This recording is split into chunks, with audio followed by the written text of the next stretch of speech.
Hello friends, मैं हूँ fact भाई और जरा इस पर नजर डालो। आपको इसे देखकर यही लगेगा ना कि कोई किसी को गुड लक कह रहा है या फिर ये अपने थम्स अप सोडा का लोगो है। लेकिन अगर मैं कहूँ कि ये एक तरीके का मिडिल फिंगर है तो क्या आप मानोगे? इतना ही नहीं, क्या आप जानते हो कि ग्रीस और बुल्गारिया में हाँ के लिए सर को ना की तरह हिलाया जाता है और ना के लिए हाँ की तरह हिलाया जाता है। क्या हुआ, चौंक गए? अरे ये तो कुछ भी नहीं है। अगर मैं आपको बताऊं कि जो ये रैपर्स की तरह लोग यो करके उंगलियां बनाते हैं, ये भी एक तरह का मिडिल फिंगर है। तो फिर मिडिल फिंगर दिखाने का ओरिजिनल मतलब क्या है? वेल, हम इन्हीं सारे साइंस एंड सिंबल्स के बारे में हम बात करने वाले हैं हमारे आज के वीडियो में। Why is middle finger a bad word? Real meaning of these hand signs. Number 1, okay sign. ये देखिए, यहाँ तो मोटा भाई हमें बता रहे हैं कि सब कुछ चंगा सी, लेकिन इंडिया के बाहर ये साइन चंगा नहीं है सी, और ये हमें क्या, हमारे प्राइम मिनिस्टर को भी दिक्कत में डाल सकता है। और ऐसा हुआ भी है। नहीं, मोटा भाई के साथ नहीं, बल्कि US vice president Richard Nixon के साथ। जब 1950s में वो ब्राजील गए और वहाँ उन्होंने यही साइन दिखाया तो वहाँ के लोग अनकंफर्टेबल हो गए, क्योंकि ब्राजील में इसका मतलब ओके नहीं होता है। इनफैक्ट इसका मतलब होता है एसोल। और इतना ही नहीं, इस गोले को वहाँ का मिडिल फिंगर भी माना जाता है। लेकिन सिर्फ ब्राजील ही ऐसा देश नहीं है जहाँ इसका मतलब कुछ अलग है। टर्की, रशिया, मेडिटेरेनियन जैसे रीजन में भी इसका मतलब मिडिल फिंगर और एसोल तो होता ही है। लेकिन किसी को होमोसेक्सुअल बोलने के लिए भी ये साइन यूज किया जाता है। अब चलो, ये तो हो गई गाली गलौज की बात, लेकिन हाल फिलहाल इस साइन को व्हाइट सुपरमेसी, मतलब कि गोरे लोग टॉप पर रहे, ऐसे हेट ग्रुप से भी लिंक करा गया है और इसे एक हेट सिंबल की लिस्ट में भी शामिल कर दिया गया है। तो अगली बार ये साइन थोड़ा सोच समझ कर यूज करना। नंबर 2, कट्टी।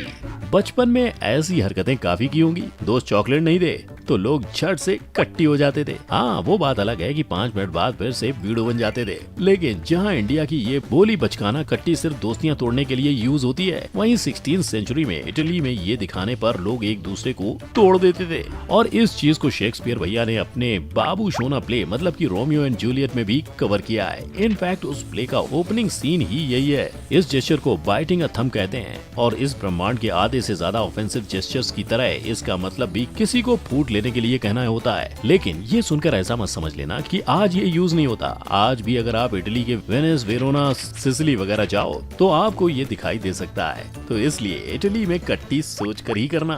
नंबर 3, द टैपिटा and little finger back. Ketchup निकालने के लिए आपने ये तो किया ही होगा और सुसु जाने के लिए आपने इसे भी यूज किया होगा। लेकिन बालक, इंडिया के बाहर इन साइंस का मतलब बहुत ही अलग है। जैसे कि चिले में बिना केचप की बोतल के इस साइन को करना आपको दिक्कत में डाल सकता है, क्योंकि वहाँ किसी के सामने इस साइन को करने का मतलब होता है कि आप उनकी केचप की बोतल को छोटा कह रहे हो। लेकिन किसी की केचप बोतल को छोटा कहने के लिए ये इकलौता साइन नहीं है। इंडिया में तो हम सुसु जाने के लिए छोटी उंगली दिखाते हैं, मगर यूके, ऑस्ट्रेलिया, अमेरिका जैसे कंट्रीज में किसी को ये उंगली दिखाने का मतलब होता है कि आप उसको कह रहे हो कि उसके पास 2 नहीं 3 छोटी उंगलियां हैं। लेकिन यही सेम उंगली अगर आप जापान में करोगे तो उसका मतलब होता है कि आप किसी की वाइफ, गर्लफ्रेंड या फिर मिस्ट्रेस को वल्गर यानी अश्लील तरह से रेफर कर रहे हो। अब अगली बार सुसु जाना हो तो कह देना, उंगली मत करना। Number 4, thumbs up. Thums Up taste the thunder. Thums Up के ऐड तो हम सब पहचानते हैं, लेकिन यही थम्स अप अगर आपने ईरान, इराक या मिडिल ईस्ट में कहीं पर भी किया तो आपको थंडर की जगह चांटे का टेस्ट मिलेगा, क्योंकि इसे वहाँ मिडिल फिंगर समझा जाता है। इसे वहाँ बिल्का ही बोलते हैं, जिसे हम लिटरली ट्रांसलेट करें तो उसका मतलब होता है कि बैड स्पर। अब वो क्यों इतने प्रेम से किसी को बिठा रहे हैं और कहाँ बिठा रहे हैं, इसका आइडिया तो आप सब लगा ही सकते हो।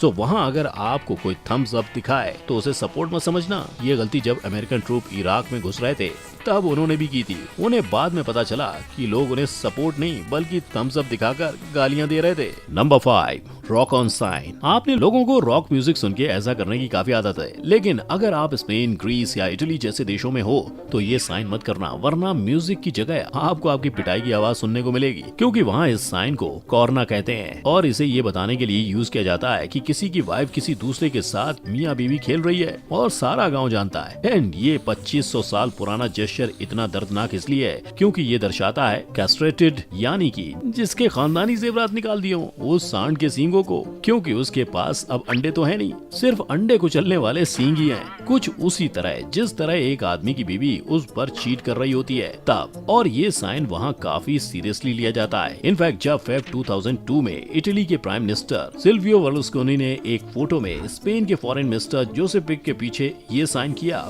तो बड़ी कंट्रोवर्सी हो गई थी। Number 6, fingers crossed. अगर कस्में खाने से बचना चाहते हैं तो फिंगर क्रॉस कर लो, लेकिन अगर वियतनाम में जूते खाने से बचना है तो उन क्रॉस उंगलियों को खोल लो, क्योंकि वियतनाम में इसे कस्मों से बचने के लिए यूज नहीं किया जाता। इनफैक्ट वहाँ इस जेस्चर को फीमेल जेनिटल समझा जाता है। और इतना ही नहीं, ये एक बहुत ही रूड और डिसरेस्पेक्टफुल जेस्चर है जिसे वहाँ का मिडिल फिंगर भी कंसीडर किया जाता है। लेकिन ससुरा जादू तो देखो, वहाँ मिडिल फिंगर ऑफेंसिव ही नहीं है, उनके लिए वो सिर्फ एक उंगली है। आप उसे काउंट करने के लिए यूज करो या पॉइंट करने के लिए, किसी को घंटा फर्क नहीं पड़ता। Number 7, we sign. चर्चिल भाई के फेमस वी साइन का मतलब तो विक्ट्री था और आज तो उसको पीस साइन भी माना जाता है। लेकिन अगर आपको चर्चिल भाई बनना है तो अपना वी साइन ऐसे रखना, ऐसे नहीं, क्योंकि जब वी साइन में आपका पाम आपकी तरफ होता है तो यूके, ऑस्ट्रेलिया, न्यूजीलैंड जैसे देशों में इसका मतलब मिडिल फिंगर दिखाना होता है। अब यहाँ आप पूछोगे कि फैक्ट भाई, कोई 2 उंगलियों से एक उंगली कैसे दिखा सकता है? तो इसके पीछे भी एक कहानी है बॉस। कहा जाता है कि 100 ईयर वॉर जो फ्रेंच और अंग्रेजों के बीच हुआ था, उसमें 1415 की एजिनकोर्ट की लड़ाई में फ्रेंच लोग जब अंग्रेजों को धर लेते थे तो उनके आर्कस यानी धनुर्धरों की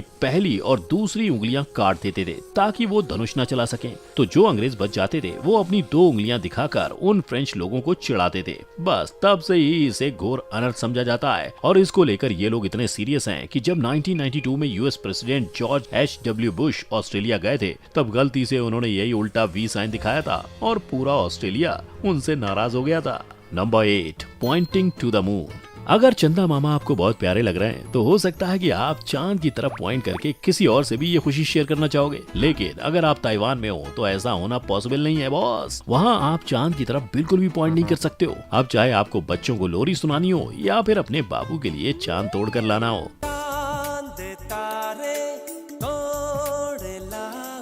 बेटा, तुमसे ना हो पाएगा। और वो इसलिए क्योंकि वहाँ के लोगों का ये मानना है कि अगर आप चांद की तरफ उंगली करोगे तो फिर चांद की देवी चैंग ई भी आपको उंगली करेगी और ऐसी उंगली करेगी कि वो धरती पर आकर आपके कान ही काट के चली जाएगी। तो ताइवान में कहाँ उंगली कर रहे हो, इसका थोड़ा ध्यान रखना। Number 9, pledge sign. School assembly में प्लेज के वक्त 2 सेकंड में ही लोगों के हाथ ढीले होकर नीचे गिरने लगते थे और फिर दूसरे हाथ से प्लेज वाला हाथ उठाया जाता था। लेकिन जर्मनी और ऑस्ट्रेलिया में अगर यह हाथ शोल्डर हाइट से थोड़ा ज्यादा ऊपर उठ जाएगा तो आप जेल तक जा सकते हो, क्योंकि फिर ये एक नाजी सैल्यूट बन जाता है।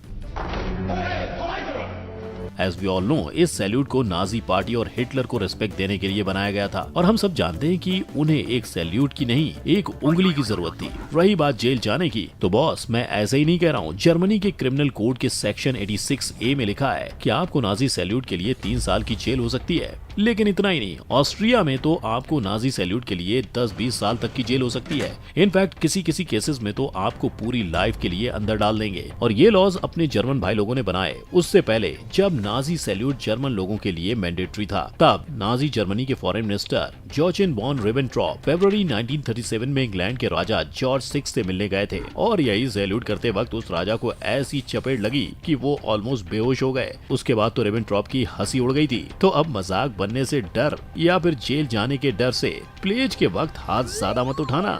Number 10, middle finger. कृपया दर्शाए गए सीन को घर पर ट्राई ना करें, क्योंकि ये बाहर के देशों में ही नहीं बल्कि इंडिया में भी ऑफेंसिव है और इसके पीछे का रीजन है सेक्सुअल असर्शन, एग्रेसिवनेस या फिर अपनी भाषा में बोले तो किसी को भाड़ में जाने के लिए कहना।